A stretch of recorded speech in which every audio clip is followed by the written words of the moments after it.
अच्छा चलो, इसको क्विकली से रिकैप करते हैं। IS-20 relates to accounting for government grants and disclosure for government assistance. इसकी समरी क्विकली से मैं आपको देता हूं। इसकी समरी ये है कि गवर्नमेंट जो है ग्रांट्स देती है to the businesses to meet some specific expenses, और कोई कैपिटल एक्सपेंसेस को मीट करने के लिए। अभी हम लोग कैपिटल एक्सपेंसेस और रेवेन्यू एक्सपेंसेस की बात करते हैं क्या है, इसकी छोटी सी एग्जांपल आगे भी मैं दे रहा था आपको। फॉर एग्जांपल, सस्ती रोटी की स्कीम गवर्नमेंट ने निकाली। उस सस्ती रोटी की स्कीम के लिए वो सस्ती रोटी कैसे अचीव होगी? अब जो नान शॉप वाले हैं वो कहते हैं भाई हमारी तो कॉस्ट कॉस्ट ही बहुत ज्यादा है, तो गवर्नमेंट कहती है अच्छा आप सस्ती रोटी दें, हम आपको आपके जितने गैस और बिजली और ये सारे बिल हैं उसके अगेंस्ट कुछ आपको पैसे दे देंगे, ग्रांट दे देंगे, ताकि आप अपने पैसे पे कर सके। ठीक है, एक तरीका तो ये है। दूसरा तरीका मैं अभी आपको बता रहा था, द सेकंड मेथड में भी कंपनी कहती है भाई आईटी, सॉरी गवर्नमेंट कहती है हम लोगों ने आईटी एक्सपोर्ट्स बढ़ानी है, उसके लिए आईटी कंपनीज चाहिए। आईटी कंपनीज को इन्वेस्टमेंट चाहिए। अच्छा, इन्वेस्टमेंट उनके पास है नहीं है, उनके पास सर्वर्स नहीं है, तो गवर्नमेंट कहती है अच्छा आपको क्या चाहिए? वो कहते हैं हमारे पास सर्वर नहीं है। गवर्नमेंट कहती है अच्छा ये पैसे लो, ये ग्रांट लो, इसके सर्वर खरीद लो। जो सर्वर यूज करके या जो भी इक्विपमेंट यूज करके यू कैन इंक्रीज द जो है एक्सपोर्ट कर सकते हैं। तो दो एग्जांपल्स जो हैं मैंने आपको अगर दी हैं, तो इन दो एग्जांपल को अगर हम लोग अकाउंटिंग की वर्डिंग में बात करें, इन दोनों एग्जाम्पल को अगर अकाउंटिंग की वर्ड में बात करें, तो एक जो पहले वाला है जहां पे नान वाले को वो गैस और बिजली के बिल के अगेंस्ट ग्रांट दे रही है, उसे हम लोग कहेंगे रेवेन्यू ग्रांट्स। और जो दूसरे वाले केस में आईटी कंपनी वाले को वो कह रही है ओके एसेट्स खरीद लो, आप जो है वो सर्वर खरीद लो, उसको कहेंगे कैपिटल ग्रांट। अच्छा, ये दोनों वर्ड आए कहां से, रेवेन्यू और कैपिटल का? ये आते हैं IS-16 से। IS-16 बेसिकली एक्सपेंसेस को दो हिस्सों में डिवाइड करता है। वो कहता है एक्सपेंसेस या तो रेवेन्यू एक्सपेंसेस हो सकते हैं या कैपिटल एक्सपेंसेस हो सकते हैं। देखो समझने की बात यह है, आपने कुछ भी खर्चा किया, खर्चा तो किया ना, अच्छा उस खर्चे के अगेंस्ट क्या होगा? या तो वो खर्चा आपका लॉन्ग टर्म बेनिफिट देगा आपको, लॉन्ग टर्म बेनिफिट होता है एक साल से ज्यादा के लिए, या वो खर्चा आपको एक साल से कम के लिए बेनिफिट देगा।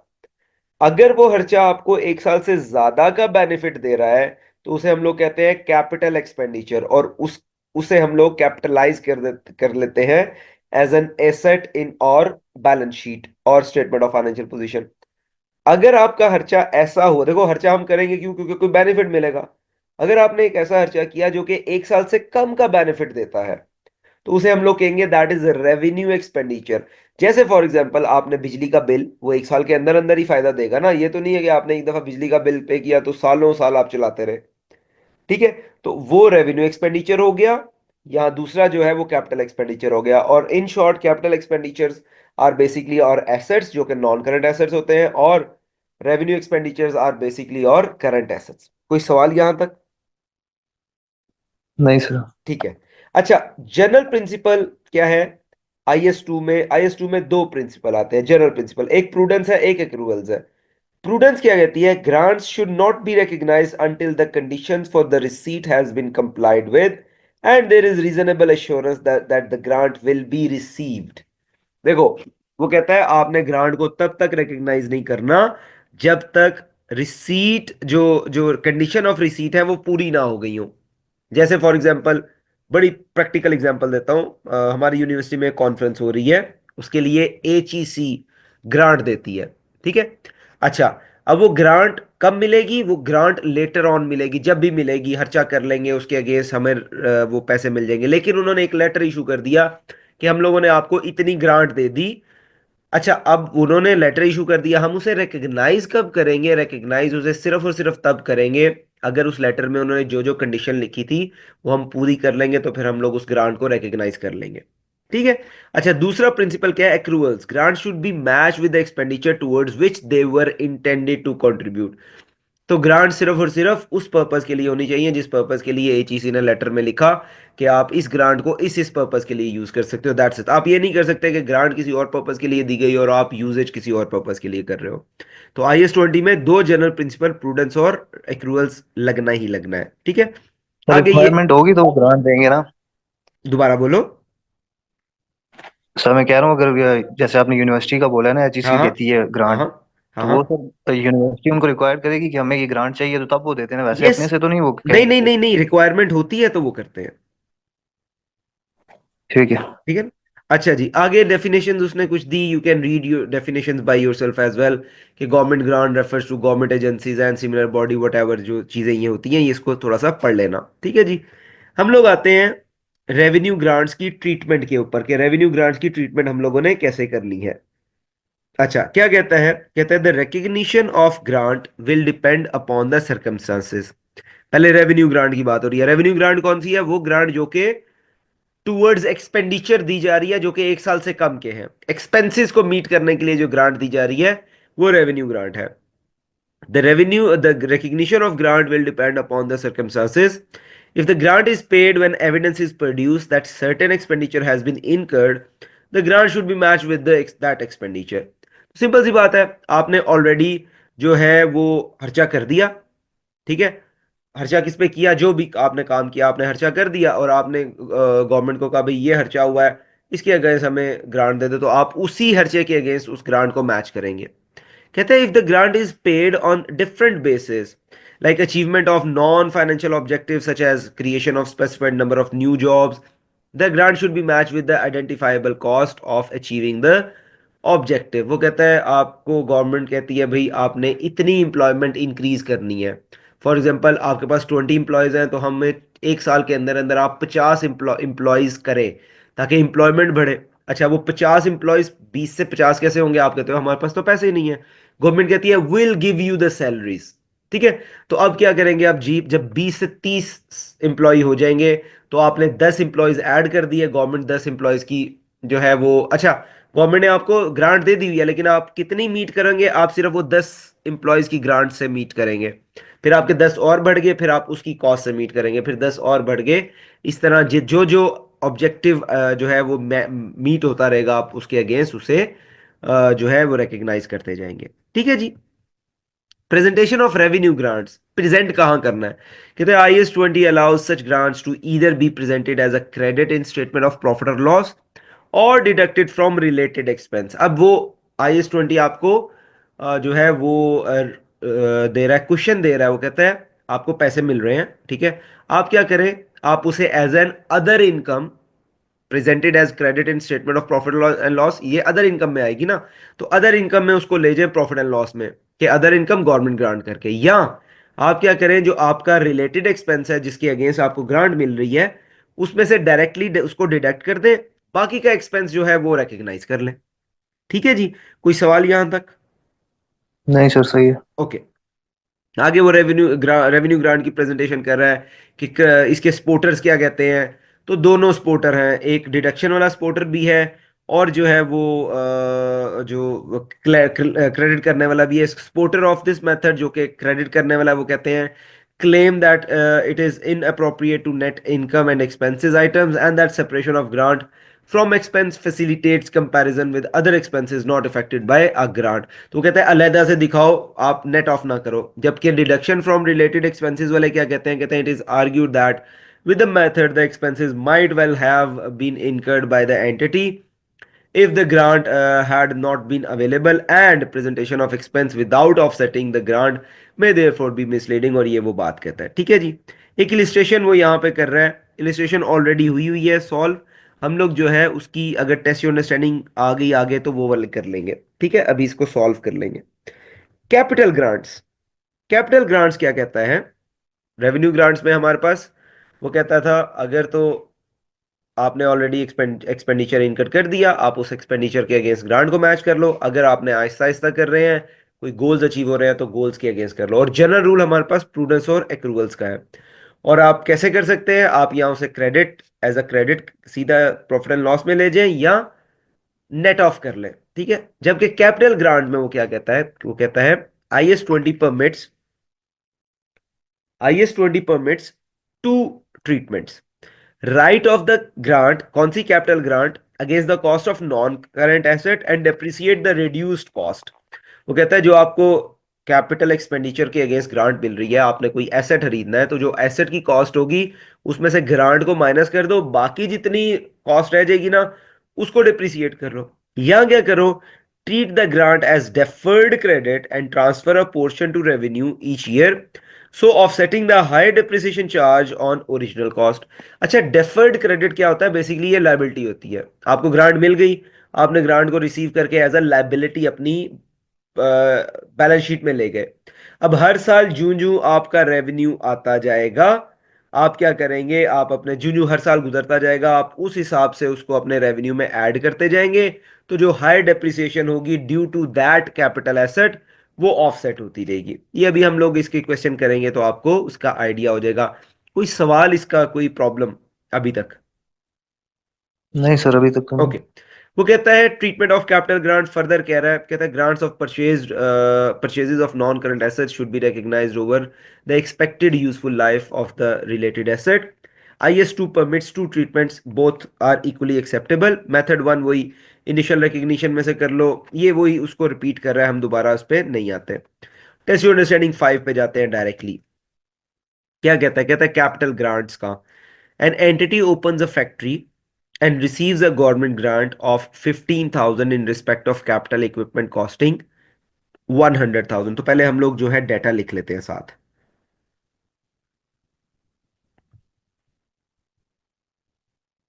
ठीक है जी। क्या कहता है? वो कहता है कि आपका जो कैपिटल एक्सपेंडिचर है, कैपिटल एक्सपेंडिचर है वो कितना है? कैपिटल एक्सपेंडिचर वो है 1 लाख का। ठीक है जी। आपको ये एक्सेल की शीट नजर आ रही है ना?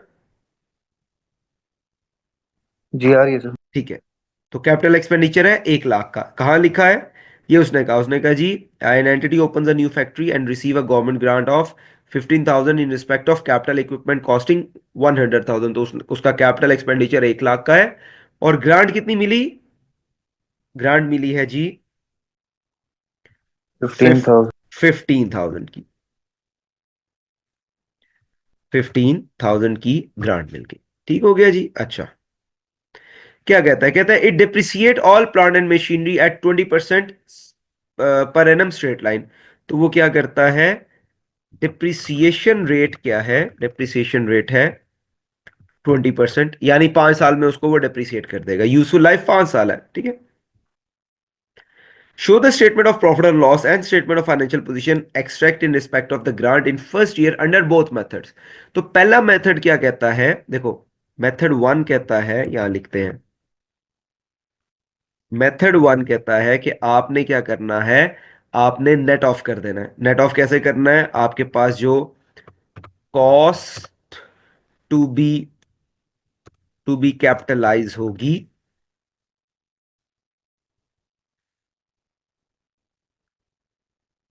वो कितनी होगी? वो कहता है 100,000 में से आप 15,000 को माइनस कर दें। ठीक है। तो कॉस्ट टू बी कैपिटलाइज आ जाएगी आपके पास 85,000। तो इस 85,000 को आप डिप्रिसिएट करेंगे। ठीक है, 5 सालों में। तो हमारे पास फिर क्या होगा अगर हम लोग एक्सट्रैक्ट बनाना चाहें यहां पे? 1 मिनट, सिर्फ फॉर्मेट सेल, मैं इसको मर्ज कर दूं तो मेरे पास ये आ गया, extract of statement of profit and loss. ठीक है जी। तो extract of statement of profit and loss में हमारा एक्सट्रैक्ट का मतलब है कि इससे रिलेटेड क्या आएगा? तो इससे रिलेटेड हमारे पास सिर्फ और सिर्फ डिप्रिसिएशन एक्सपेंस आएगा। और वो कैसे आएगा डिप्रिसिएशन एक्सपेंस? देखो, आपके पास 85,000 है जो कि आपने डिप्रिसिएट करना है 20% स्ट्रेट लाइन के ऊपर। तो आपके पास कितना आ जाएगा जी? आपके पास आ जाएगा $17,000 जो है वो आ जाएंगे statement of profit and loss में। और स्टेटमेंट ऑफ फाइनेंशियल पोजीशन में आपके पास क्या आ जाएगा? स्टेटमेंट ऑफ फाइनेंशियल पोजीशन में आपके पास क्या आ जाएगा? आप दिखा देंगे अपना नॉन करंट एसेट और नॉन करंट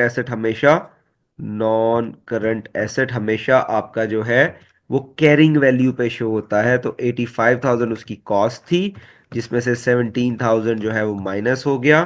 तो आपके पास कैरिंग वैल्यू कितनी आ गई? दैट वुड हैव बीन $68,000 जो है वो आपके पास आ जाएगा। कहां पे? ये आपके एक्सेक्ट बन गए किसके?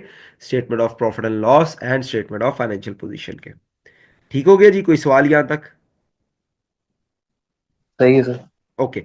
अब हम मेथड टू करते हैं। मेथड टू में क्या होगा? मेथड टू बेसिकली आपको क्या कहता था? मेथड टू कहता था आपने कॉस्ट टू बी कैपिटलाइज कितनी लेनी है? आपने पूरा लाख ही लेना है। तो हमारे पास लाख ही आएगा। ठीक है, cost to be capitalize lakh ही आएगा। अब statement extract of statement of financial position में क्या आ जाएगा? आपके पास डिप्रिसिएशन तो आ जाएगी कितनी? वो डिप्रिसिएशन आपके पास आएगी 1 लाख का आप लेंगे तो दैट डिप्रिसिएशन वुड बी 20,000। अच्छा, लेकिन क्या होगा आपके पास? मैं एक मिनट सिर्फ इसको इंसर्ट। अच्छा, ये तो आ गया आपके पास, लेकिन आपने क्या करना है? ये लाख आपने जो है एज अ डेफिड क्रेडिट अपनी स्टेटमेंट ऑफ फाइनेंशियल पोजीशन में रिकॉर्ड किया था। ये as a deferred credit record किया था, यानी आपने लायबिलिटी रिकॉर्ड की थी। तो 1 साल में देखो, 5 साल आपको जो ग्रांट कितनी मिली है? ग्रांट मिली है, सॉरी, 1 लाख आपने डेफर्ड क्रेडिट से को नहीं था किया। आपने जो ग्रांट को अब मेथड टू में जो रिकग्नाइज किया है वो एज अ डेफर्ड क्रेडिट किया है, यानी आपने लायबिलिटी के तौर पे अपने पास उसको रिकग्नाइज किया हुआ है। तो आप क्या करेंगे? आप आपने डेप्रिसिएशन तो पूरे लाख पे कैलकुलेट की, तो अब आप क्या करेंगे? आप ग्रांट को भी ले आएंगे जो कि रेवेन्यू में ऐड होगी। जो कि रेवेन्यू में ऐड होगी, और किस तरह ऐड होगी? आपके पास 15,000 की ग्रांट थी और उसे 20% के हिसाब से ही, जिस हिसाब से आपकी डेप्रिसिएशन होनी है उस हिसाब से ही आपने क्या किया? आपने वहां से उठाया और यहां पे लाके उसको जो है वो रेवेन्यू में ऐड कर दिया। तो आप क्या करेंगे? इसको नेगेटिव में ले जाते हैं हम लोग। ये नेगेटिव में है क्योंकि एक्सपेंस नेगेटिव में है, और रेवेन्यू को हम लोगों ने पॉजिटिव में दिखा दिया क्योंकि ग्रांट जो है वो आपका जो है वो रेवेन्यू में शामिल हो जाएगा। अच्छा, extract of statement of financial position में क्या आएगा? नॉन करंट एसेट तो आएंगे कितने के? नाउ दैट विल बी 100,000, जिसमें से हम लोग 20,000 को माइनस कर देंगे क्योंकि डेप्रिसिएशन 20,000 थी ना। तो आपके पास आ जाएगा 80,000, 80,000। अच्छा, जबकि इसके साथ अब और क्या आएगा? इसके साथ आएगी नॉन करंट लायबिलिटी। बस ये थोड़ा सा गौर से समझ लेना। नॉन करंट लायबिलिटी देखो, मैं अगर आपको यहां पे बताऊं तो आपका जो पहला साल था आपके पास लायबिलिटी थी 15,000 की साल के स्टार्ट पे। ठीक है। अच्छा, अगर इसके दो पोर्शन करें, यानी साल के स्टार्ट में 15,000 तो थी, लेकिन इसमें से जो 3,000 का पोर्शन था वो तो इस साल के एंड पे खत्म हो जाना था ना। वो आपने यहां से उठा के रेवेन्यू में फेंक देना है। तो हमारे पास दो पोर्शन हो जाते हैं। कौन से? 12,000 ये साल के स्टार्ट पे है, 3,000 आपकी करंट लायबिलिटी बन जाती और 12,000 आपकी नॉन करंट लायबिलिटी बन जाती है। वही 15,000 है, लेकिन 15,000 के हम लोगों ने दो पोर्शन कर दिए। अब आपका साल गुजर गया, यानी पूरा साल गुजर गया। तो जब पूरा साल गुजर गया आपने क्या किया? आपने थ्री सर ये थाउजेंड दोबारा जी जी, मैं बताता हूं। देखो, जिस वक्त ग्रांट 12,000 मिली, और 3,000। मैं बताता हूं, जिस वक्त ग्रांट मिली साल के स्टार्ट पे, ठीक है, तो आपके पास 15,000 आपने उसे लाइबिलिटी में ले गए। वो कौन सी लाइबिलिटी थी? फिलहाल टोटल लाइबिलिटी आपकी 15,000 थी, 15,000, राइट। जी जो सर। जो 3,000 का पोर्शन है वो आपका साल के एंड में, यानी 12 महीने के अंदर अंदर, तो उसने आपकी लाइबिलिटी में से निकल के रेवेन्यू में चले जाना है ना। ठीक है। तो एक साल के अंदर अगर उसने शिफ्ट हो जाना है तो 3,000 जो वो पोर्शन है वो करंट लायबिलिटी में काउंट होगा। बाकी का 12,000 जो है वो नॉन करंट लायबिलिटी में काउंट होगा। 15,000 की निकाल रहे हैं ना हम लोग उसकी डिवीजन जो है। ठीक है सर। ठीक है। अब हुआ क्या? जब साल का एंड आ गया, अब साल का एंड आया तो 15,000 में से 3,000 तो ऑटो चला गया रेवेन्यूज में। अब हमारे पास टोटल लायबिलिटी कितनी रह गई है साल के एंड पे? अगर मैं यहां पे लिखूं एंड ऑफ ईयर, तो एंड ऑफ ईयर आपके पास, ईयर के स्पेलिंग गलत लिखे हैं, एंड ऑफ ईयर आपके पास लायबिलिटी रह गई है 12,000 की टोटल लायबिलिटी साल के स्टार्ट पे, स्टार्ट ऑफ ईयर कितनी थी, वो थी 15,000। तो हमने कहा था 3,000 करंट लायबिलिटी है, 12,000 नॉन करंट लायबिलिटी है। एंड ऑफ ईयर कितनी रह गई, एंड ऑफ ईयर हमारे पास रह गई 12,000 टोटल। क्यों, क्योंकि 3,000 तो आपका रेवेन्यू में शिफ्ट हो गया। अब इस 12,000 में से 3,000 स्टिल वो पोर्शन है जिसने अगले साल तक, मतलब अगले 12 महीने में इसने रेवेन्यू में शिफ्ट हो जाना है अगले साल। तो हम लोगों ने कहा 3,000 जो है वो आपकी करंट लायबिलिटी हो गई, जो कि अगले साल में शिफ्ट हो जाएगी रेवेन्यू में। और बाकी की जो है 12,000 में से इस 3,000 को माइनस कर दो, तो बाकी की जो 9,000 है वो आपकी नॉन करंट लायबिलिटी है, जो कि एक साल से बाद की लायबिलिटी है। ये डॉलर्स में आ गया और ये भी डॉलर्स में आ गया। तो हमारे पास ये एक्सट्रैक्ट बन गए कौन से, statement of profit and loss and statement of financial position दोनों के। ठीक है जी, कोई इशू? ठीक है सर। ठीक हो गया। अच्छा, यहां पे हमारा जो है वो होपफुली हमारा जो है वो IS-20 खत्म हो जाता है। यहाँ पे बस थोड़ा सा वो कहता है other type of government assistance में include the provision of interest loans and guarantees, this should be disclose in the notes. तो वो नोट्स में दिखा देने चाहिए। रीपेमेंट ऑफ ग्रांट, तो सम केसेस में वो कहता है इन सम केसेस ग्रांट्स में need to be repaid if the condition of the grant are breached. आपने कंडीशन पूरी नहीं की तो वो आप उसको वापस करेंगे। वो IS-37 भी अप्लाई होगा, इसको थोड़ा सा खुद से देख लेना। यहां तक हमारा जो है गवर्नमेंट ग्रांट्स का IS खत्म हो गया है। दूसरा एक और छोटा सा IS हम लोग कर लेते हैं आज के लेक्चर के लिए, ठीक है? हमारे पास टाइम है अभी, हमारे पास जितनी रिकॉर्डिंग होगी ना ये वाली, बस उतनी रिकॉर्डिंग तक हम लोग पढ़ लेंगे, ठीक है? ठीक है sir. Okay. IS-23 borrowing cost. देखो, थोड़ा सा इसका आइडिया, मैं हमेशा कहता हूं थोड़ा सा करक्स इसका समझ लो, फिर बाकी चीजें हम लोग देखते रहेंगे। देखो होता क्या है, हम लोग समटाइम्स ये होता है कि कुछ नॉन करंट एसेट्स के लिए हम उधार उठाते हैं, दो दैट्स हराम, इंटरेस्ट इज हराम, लेकिन चूंकि पार्ट है तो इसलिए we have to read it. इसमें जो चीजें हैं वो हराम हैं चीजें, ठीक है? That is not acceptable in Islam, लेकिन बुक में है तो वी गो थ्रू इट। हम नॉन करंट एसेट बनाने के लिए अगर उधार लेते हैं, लेट्स सपोज आपने 50 लाख उधार लिया, ठीक है? क्या बनाने के लिए? दुकान बनाने के लिए। एक दुकान आपने बनानी थी, उसके लिए आपने 50 लाख उधार लिया। अब जब उधार कोई आपके, the person is not your uncle aunty, और इवन अंकल आंटी भी हो, they'll not be giving you free of cost. दिल से हमें क्या मिलेगा भाई? तो हम लोग बात करते हैं नॉर्मली उधार पे आप सूद देते हैं। तो आप कहते हैं अच्छा यार, अब आप आज 50 लाख मुझे दें, मैं आपको 1 2 3 4 सालों के बाद 60 लाख वापस करूंगा, यानी उसके ऊपर 10 लाख सूद का दूंगा आपको, ठीक है? अब मुझे आप एक कॉमन सेंस की बात बताओ, आपको जो वो दुकान है वो 50 लाख में पड़ेगी कि 60 लाख में पड़ेगी? 60 लाख में। क्योंकि जो 10 लाख ऊपर दे रहे हैं, ठीक है, 10 लाख ऊपर दे रहे हैं, जो सूद दे रहे हैं वो भी तो इसीलिए दे रहे हैं ना कि दुकान बनानी है। तो वो जो दस जी लाख सर। ऊपर दे रहे हैं ना, that is your borrowing cost. वो आपकी बोरविंग कॉस्ट है। और IS-23 कहता है कि अगर आप बोरविंग कॉस्ट दे रहे हैं, बाकी हम कंडीशन पढ़ लेंगे, अभी हम जनरल पढ़ रहे हैं।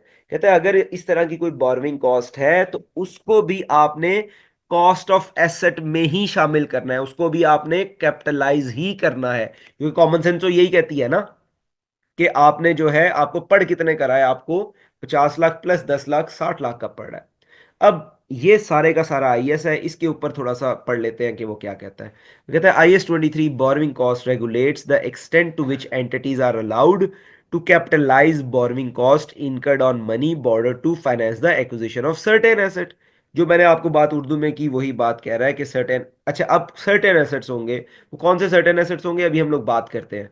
कहते हैं कुछ एसेट्स हैं जिनके लिए अगर आप उधार लेते हैं तो उधार के ऊपर जो सूद अदा कर रहे हैं वो कॉस्ट को भी आप जो है वो कैपिटलाइज कर सकते हैं। अच्छा, वो कौन से होंगे एसेट जिनके ऊपर कर सकते हैं? Borrowing cost must be capitalize as part of cost of an asset if the asset is qualifying asset. अब क्वालिफाइंग एसेट क्या है? one which necessarily takes a substantial period of time to get ready for its intended use or sale। तो वो कहता है qualifying asset वो है which takes substantial time period, जिसको टाइम लगता है बनने में। That's why I give you example of shop और सुपरमार्केट, ऐसी चीजें जो कि बनने में टाइम लगेगा। अब वो कहता है कमेंसमेंट ऑफ कैपिटलाइजेशन, यानी किस डेट से आपने कैपिटलाइज करना स्टार्ट करना है। वो कहता है IS 23 states that capitalization of borrowing cost should commence when all of the following conditions are met. All, पहली क्या है, expenditure for the asset is being incurred, कि जो एक्सपेंडिचर है एसेट के लिए वो आप कर रहे हैं is already being incurred. Borrowing cost are being incurred, जो खर्चा आप सूद भी उसके ऊपर, क्योंकि आपने जो उधार रकम लिया उसके ऊपर सूद भी दे रहे हैं। और activities that are necessary to prepare the asset for its intended use or sale are in progress. तो ये जब तीनों कंडीशन पूरी होंगी तब आप अपनी कैपिटलाइजेशन, वो जो सूद को भी कॉस्ट ऑफ एसेट में शामिल करके उसको कर सकते हैं। ठीक है। The rate of interest to be taken, वो कहता है कौन सा इंटरेस्ट रेट लेंगे। तो वो कहता है where the funds are borrowed specifically to acquire a qualifying asset, borrowing cost which may be capitalized are those actually incurred less any investment income on the temporary investment of borrowing during the capitalization period. बहुत simple है। वो कहता है आपने उधार पे लिया, ठीक है, उधार पे रकम ली। अब आपने 50 लाख उधार पे लिया, ठीक है, उसके ऊपर आपने 10 लाख सूद देना है। ओके, लेकिन 50 लाख कट्ठे का कट्ठा तो नहीं लग जाना, क्योंकि आपका क्वालिफाइंग एसेट जो है वो ऐसा है कि वो टाइम लेता है बनने में।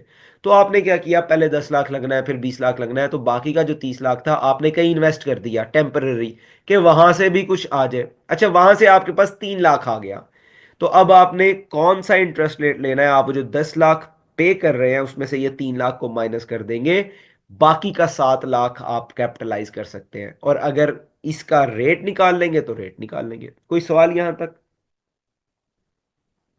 नहीं सर। ओके। इसके ऊपर एक छोटा सा क्वेश्चन है, वो करते हैं। Test your understanding 6। कहते हैं Wilson received an 18 million 5% loan.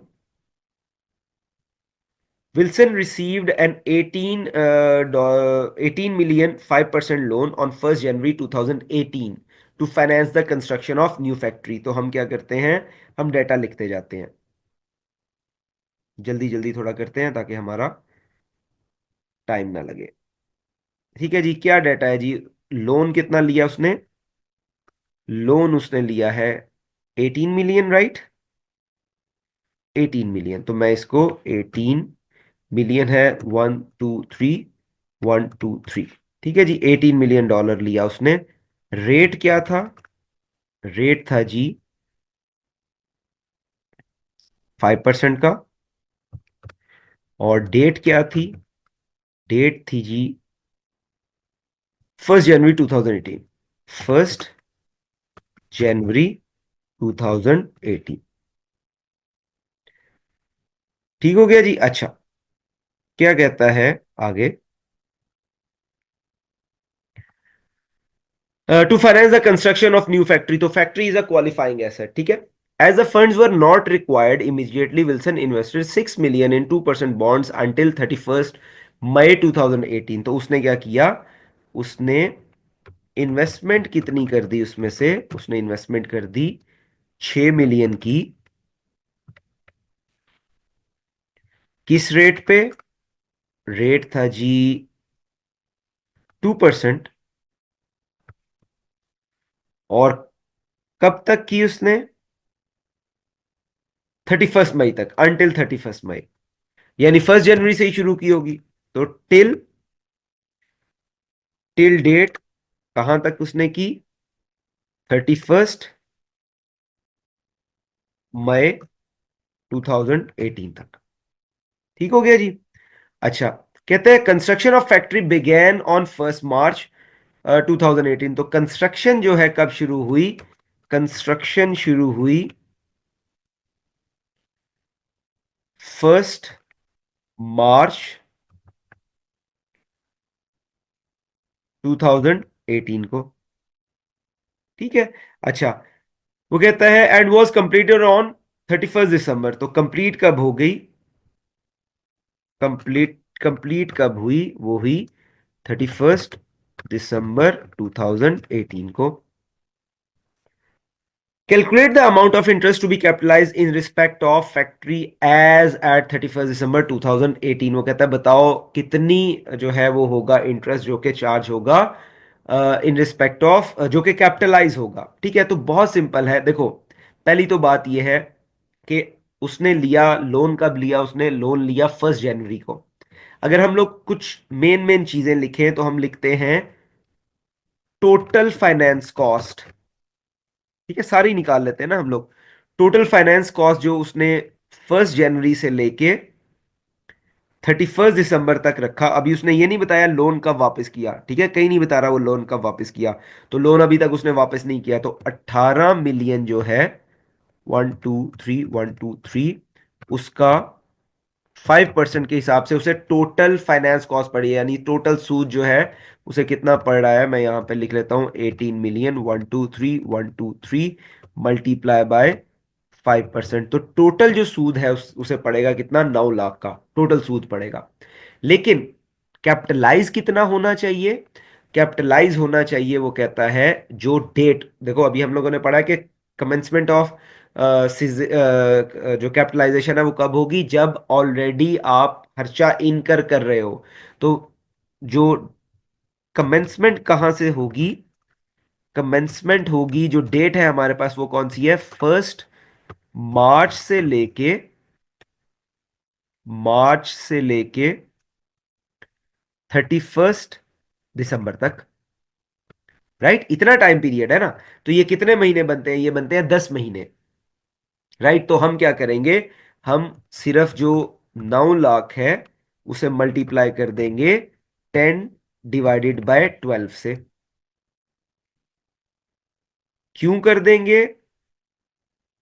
मैं एक मिनट सिर्फ इसको कंट्रोल एक्स बल्कि कंट्रोल वी, और इधर भी लिख देता हूं कंट्रोल वी। क्यों लेंगे 10 महीने का? क्योंकि 10 महीने ही कंस्ट्रक्शन रही है ना, तो हम लोग सिर्फ 10 महीने के रिलेटेड लेंगे। तो वो कितना आएगा? वो आएगा 7,50,000 का। लेकिन अभी भी ये फाइनल नहीं है। ठीक है, क्यों फाइनल नहीं है? इसमें से हम लोगों ने लेस करना है इन्वेस्टमेंट से जो हम लोगों ने कमाया है। क्योंकि वो कहता है कितना आपने कैपिटलाइज करना है? कैपिटलाइज आपने करना है कि जो आपकी एक्चुअल जिस पे आप पे कर रहे थे उसमें से माइनस कर देंगे अगर इन्वेस्टमेंट के ऊपर कुछ रिटर्न आ रहा था। तो इन्वेस्ट उसने कितना किया था? इन्वेस्ट उसने किया था 6 मिलियन उसने इन्वेस्ट किया था। कितने के ऊपर किया था? 2% के ऊपर किया था। ठीक है, लेकिन कब किया था? 1 जनवरी को किया था उसने इन्वेस्ट, और कब तक किया था? 31 मई तक। तो देखो, जो कंस्ट्रक्शन स्टार्ट हुई दैट स्टार्टेड इन 1 मार्च। तो हम लोगों के लिए पीरियड कौन सा होगा? 1 मार्च से लेके 31 मई तक सिर्फ। वो क्यों होगा? वो इसलिए होगा इन्वेस्टमेंट इनकम का, क्योंकि आपकी जो जो जो कमेंसमेंट हो रही है कैपिटल उसकी बोरिंग कॉस्ट की, वो तो मार्च से शुरू हो रही है। तो आप सिर्फ लेंगे मार्च की इन्वेस्टमेंट इनकम, मई अप्रैल की इन्वेस्टमेंट इनकम और मई की, क्योंकि मई में तो आपने वैसे ही इन्वेस्टमेंट इनकम आपकी खत्म होगी। तो हम क्या करेंगे? इसको मल्टीप्लाई कर देंगे मार्च, अप्रैल और मई से, सिर्फ 3/12 से। ठीक है, तो अगर मैं इसको कॉपी करके यहां पे पेस्ट करता हूं, कंट्रोल सी, यहां पे पेस्ट कर देता हूं और एंटर करता हूं, तो मेरे पास क्या आ जाएगा? मेरे पास आ जाएगा ये वाली अमाउंट। तो हम क्या करेंगे? हम जो कॉस्ट कौन सी? Borrowing cost to be capitalize, जो कि फैक्ट्री से रिलेटेड है, वो कितनी होगी? वो होगी 750,000 में से 3,000 को हम लोग माइनस कर देंगे। तो बाकी की जो है वो आपकी कैपिटलाइज हो जाएगी। तो कॉस्ट टू बी कैपिटलाइज कितनी होगी? 720,000। किसके लिए? फॉर द ईयर 31 दिसंबर 2018 के लिए। ठीक है जी। अच्छा, बाकी की जो कॉस्ट होगी डियर स्टूडेंट्स या सुफियान, वो कहां पे जाएगी? वो फाइनेंस कॉस्ट में जरूर जाएगी, लेकिन कैपिटलाइज कितनी होगी? कैपिटलाइज हो जाएगी 720,000। कोई सवाल यहां तक क्विकली से पूछ लो। नहीं सर। ओके। अच्छा, उसके बाद वो कहता है, ये 2 मिनट है हमारे पास, वो कहता है अगर डिफरेंट वो हो पीरियड्स पे आपने बोरोइंग की हो तो क्या करेंगे। वो फटाफट ये करते हैं, वो कहता है if an entity had 10 million 6% loan and 2 million 8% loan, तो फिर क्या करेंगे, हम उसकी वेटेड एवरेज कर लेंगे कि 10 million को 6% से मल्टीप्लाई कर दिया, 2 million को 8% से मल्टीप्लाई कर दिया, डिवाइड बाय 12 million आ गया, तो हमारे पास वेटेड एवरेज रेट आ जाएगा। ठीक है। आगे वो कहता है सीजेशन ऑफ कैपिटलाइजेशन कब करनी है, इसको स्टॉप कब करना है। वो कहता है cessation of borrowing cost should be cease with either substantially all activities necessary to prepare the qualifying asset for its intended use or sale are completed. आपका मतलब बिल्डिंग बन गई है, एसेट बन गया है, तो अब जाहिर बात है खत्म हो जाएगा, या कंस्ट्रक्शन इज सस्पेंडेड, या कंस्ट्रक्शन जो है वो सस्पेंड हो गया ड्यू टू इंडस्ट्रियल डिस्प्यूट्स। ये एक छोटा सा क्वेश्चन है, ये आपने अपनी असाइनमेंट के लिए करना है, एंड दिस इसी का क्विज भी होगा। ठीक है जी। कोई सवाल आपका? ठीक है सर। ठीक है, यहां पे हम लोग एंड करते हैं। मैं इसको स्टॉप करने लगा हूं। आप मीटिंग में ही रहिएगा, बस इसको मैं रिकॉर्डिंग को थोड़ा सा स्टॉप कर दूं। ठीक है।